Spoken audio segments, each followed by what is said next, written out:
Hello मित्रों, संस्कार student academy Barmer के ऑनलाइन क्लासेस में आपका स्वागत है।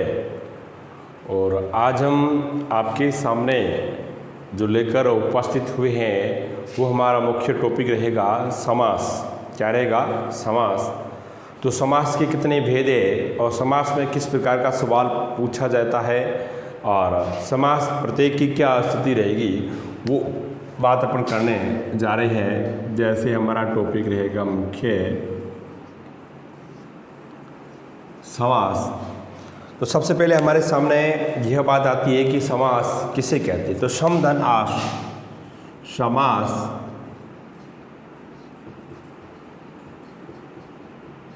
सम धन आस। समास शब्द का शाब्दिक अर्थ होता है संक्षिप्त करना और छोटा करना।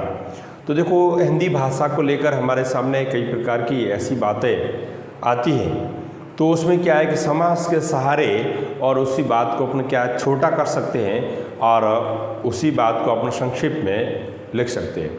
जैसे हमारे सामने कोई शब्द आ गया कि हाथ से लिखा हुआ, हाथ से लिखा हुआ, और उसी को अपने शॉर्ट में लिख लिया हस्तलिखित। क्या हो गया? हस्तलिखित। तो हो गया जो समास की माध्यम से इसको क्या है संक्षिप्त कर लिया। जैसे ग्रामगत, ग्रामगत तो इसका मतलब क्या है? ग्राम को गया हुआ, ग्राम को गया हुआ। और यदि अपन इसी को लिखते ग्रामगत नहीं लिखते तो पूरा अपनों को लिखना पड़ता है कि ग्राम को गया हुआ। तो सबसे पहले हमारे सामने ये बात आती है कि समास कहते किससे हैं। इसकी परिभाषा देख लो, परिभाषा के तौर पर देख लो। देखो, दो या दो से अधिक, दो से अधिक पदों या शब्दों के संयोग को समास कहते हैं। तो क्या ध्यान रखना है कि दो या दो से अधिक पद हो सकते हैं और या शब्द हो सकते हैं। तो शब्दों के संयोग को क्या कहते हैं? समास कहते हैं। और प्रमुख रूप से देखा जाए तो समास के कितने भेद होते हैं? 6 भेद। कितने भेद होते हैं? समास के 6 भेद। ठीक है, प्रमुख रूप से अपन बात करें, देखा जाए तो समास के जो कितने भेद माने जाते हैं, तो 6 भेद माने जाते हैं। और 6 भेद कौन कौन से देख लो। जैसे 1 नंबर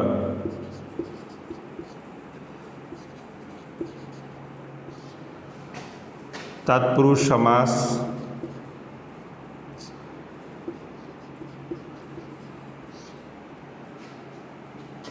तत्पुरुष समास,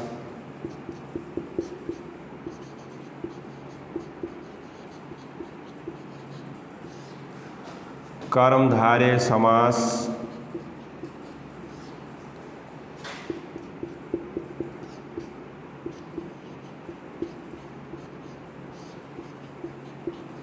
द्विगु समास,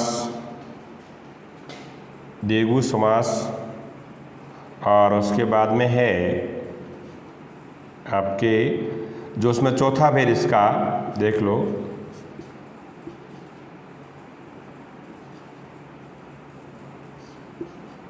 द्वंद्व समास, द्वंद्व समास। और उसके बाद में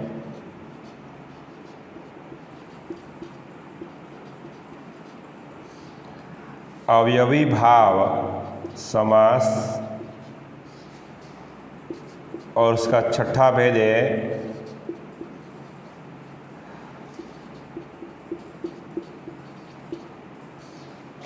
बहुव्रीहि समास। ठीक है, तत्पुरुष समास, कर्मधारय समास, द्विगु समास द्वंद्व समास, ये इसमें आधान है। द्वंद्व समास, अव्ययीभाव समास और बहुब्रीहि समास। समास के कुल कितने भेद है? 6 भेद है, ठीक है। और 6 भेदों के बारे में आपको कंफ्यूज नहीं होता है। कई बार बच्चों को पूछ लिया जाता है तो वो कह देते हैं 5 भेद होते हैं।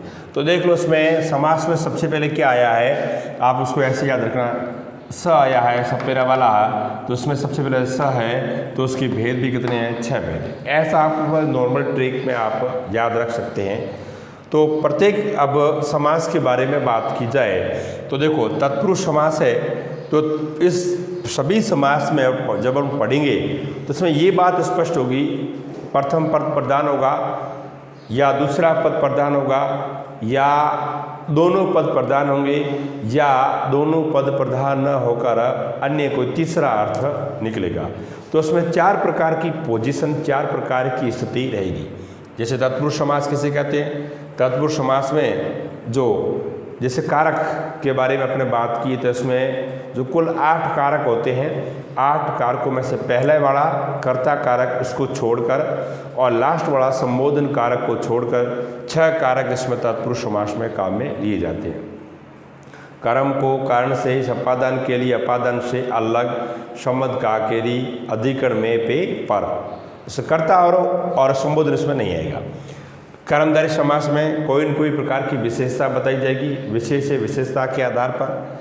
द्विगु समास में जो पहला पद होगा तो वो संख्यावाचक विशेषण होगा और जो संख्यावाचक विशेषण के आधार पर समूह का बोध होगा। द्वंद्व शब्द का अर्थ होता है जोड़ा, इसमें क्या है? जोड़ा होगा और उसमें और या जो अथवा शब्द का लोप होगा। अव्ययीभाव समास में क्या होगा कि जो पहला पद होगा, शब्द होगा, वो अवयव होगा और उसमें कोई प्रकार का परिवर्तन नहीं कर सकते, तो उसे अव्ययीभाव समास कहेंगे। और बहुब्रीहि समास में क्या होगा कि दोनों पद प्रधान जो होने के साथ में कोई अन्य अर्थ निकलता है तो उसे बहुब्रीहि समास कहेंगे। जैसे दशानन, 10 है जिसके आनन अर्थार्थ उसका जो अन्य अर्थ निकल जाएगा रावण। गजानन, गज के समान है जिसका आनंद, तो अन्य अर्थ निकल जाएगा जो उसमें गणेश। तो इस प्रकार से क्या है कि प्रत्येक समास के बारे में अभी अपन अध्ययन करते हैं कि प्रत्येक समास की क्या क्या स्थिति है। देखिए अभी अपन बात करते हैं जैसे तत्पुरुष समास। तो तत्पुरुष समास में क्या होगा कि इस समास में पहला पद गौण व दूसरा पद क्या होगा? प्रधान होता है। और इसमें क्या होता है, इसके साथ साथ इसमें कारक के 6 विभक्ति जनक काम में लिए जाते हैं। जैसे आपको मैंने पहले बता दिया कि इसमें जो सबसे पहला जो कारक, कुल 8 कारक हिंदी में माने जाते हैं, तो पहले वाला जो कारक है कर्ता, उसको छोड़ दीजिए और लास्ट वाला संबोधन उसको छोड़ दीजिए। ग्रामगत, ग्राम को गया हुआ, ठीक है। बाणाहत, बाण से आहत, बाण से मारा गया हो। अब गुरु दक्षिणा, तो गुरु के लिए दक्षिणा। पथ भ्रष्ट, पथ से भ्रष्ट अलग होना। गंगा जल, गंगा का जल, जल मग्न, जल में मग्न। तो देख लो इसमें कर्तन कर्म कारक है और उसके बाद में ये कारण कारक है, ये इस प्रकार से कारण कारक है। और ये जो कर्ता ने कर्म को कर्ण से शपादान के लिए, इसमें अपादान से अलग, इसमें संबंध का केरी और उसमें अधिकरण में पे पर। तो ये जो 6 कारक है इसमें काम में लिए जाते हैं। और इसमें ये बात ध्यान में रखनी है कि पहला पद गौण होगा और दूसरा पद क्या होगा? प्रधान होगा। दूसरा पद क्या होगा? प्रधान होगा। तो ये बात आपको ध्यान में रखनी होगी। तो हमारा जो दूसरा भेद है वो है कर्मधारय समास। तो इस समास में पहले तथा दूसरे पद में विशेषण विशेष्य या विशेषण विशेष्य का मतलब क्या है? कोई न कोई इसमें विशेषता बताई जाएगी। क्या बताई जाएगी? विशेषता बताई जाएगी। और उसके साथ साथ में उपमान व औपे का संबंध भी होगा।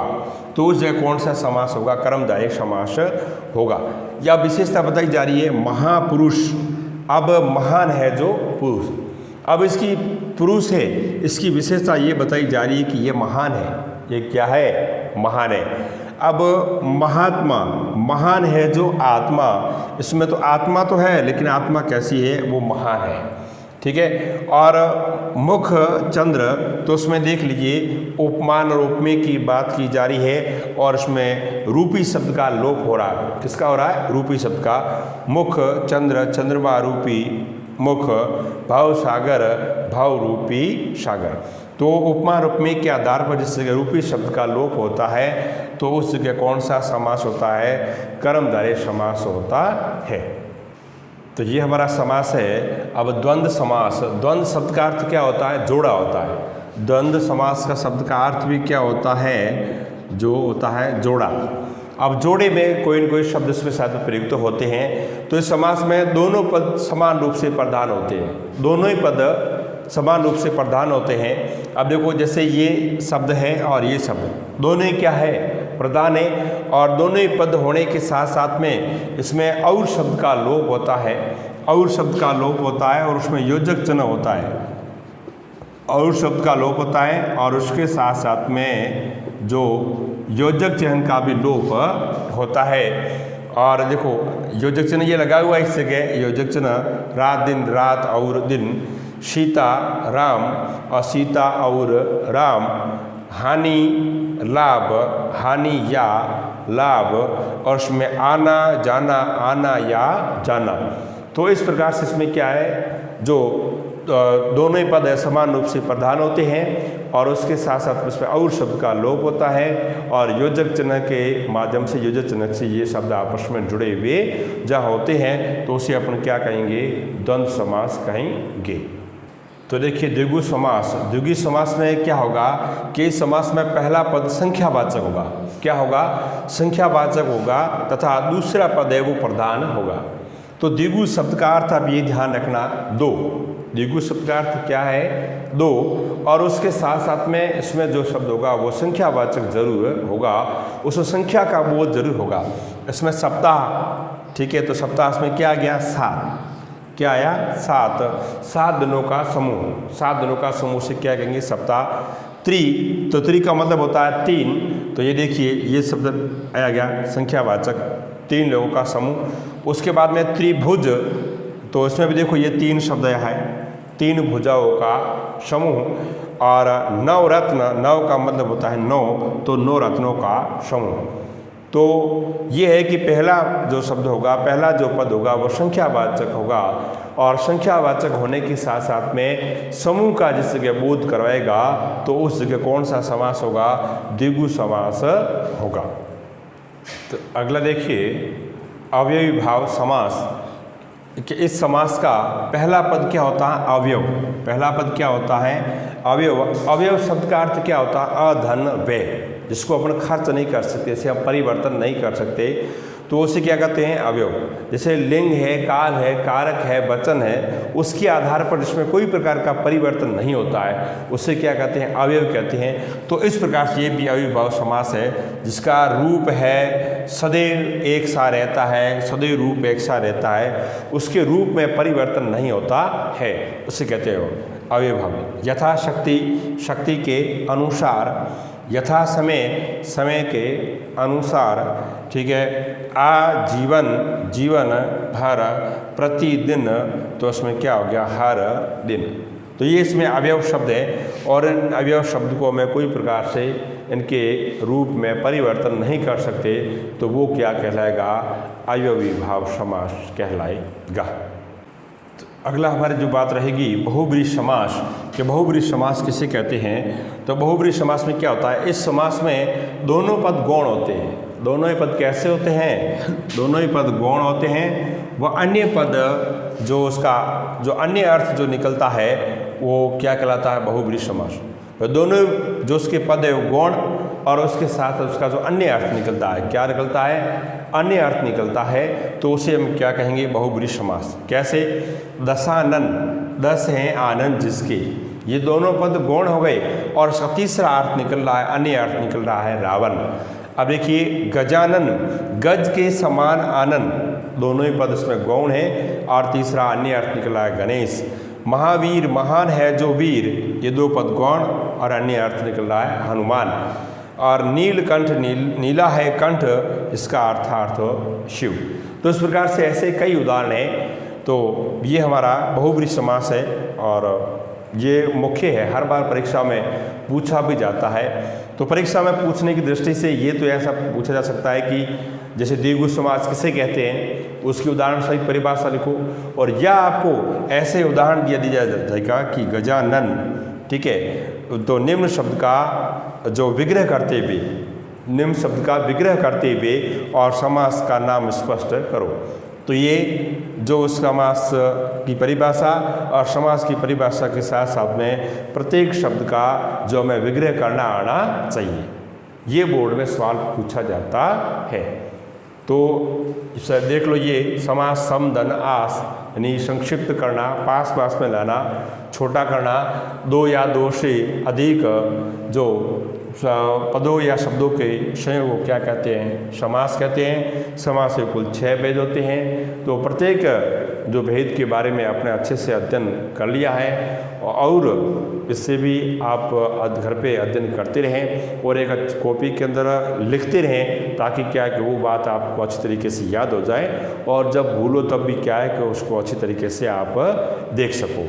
तो अच्छे से अध्ययन करना, और जो भी बात आपको समझ में नहीं आएगी तो आप कमेंट के रूप में लिख सकते हो और आपकी समस्या का पूर्ण रूप से समाधान किया जाएगा। धन्यवाद।